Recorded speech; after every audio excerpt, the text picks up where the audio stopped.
Dar prieš metus Jurgita Grabauskienė buvo mažai kam žinoma gydytoja iš Kauno. Lietuvos žvaigždžių gyvenimą moteris stebėjo tik iš šono, o šiandien jos pačios atvaizdas puošia populiariausių lietuviškų žurnalų puslapius.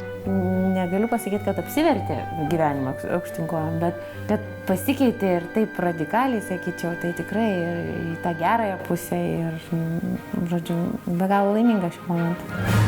Ovacijos tiesioginėme eteryje, bendravimas su žinomais žmonėmis, atpažįstamumas gatvėje, žurnalistų ir gerbėjų dėmesys.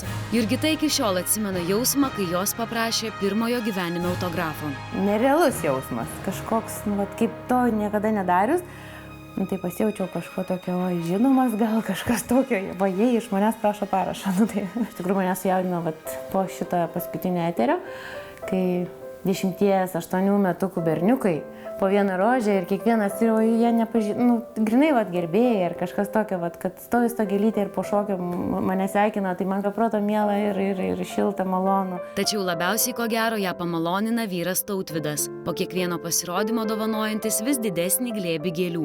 Iš viso projekto metu vyras žmonai jau įteikė 525 rožes, kurių atsiminimą Jurgita kruopščiai saugo jų dviejų namuose.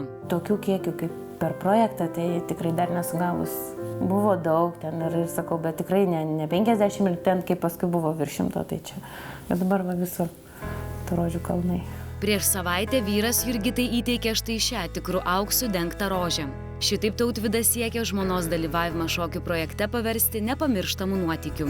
Jis man ir sakė, čia tu tikrai kaip laimėjus milijoną ir iš tikrųjų tokio šanso antrą kartą tikrai nebus gyvenime, o iš tikrųjų aš taip ir galvoju, kad aš iki visą tą gyvenimą ir prisiminsiu, nes nerealus laikas, nerealus jausmas, super.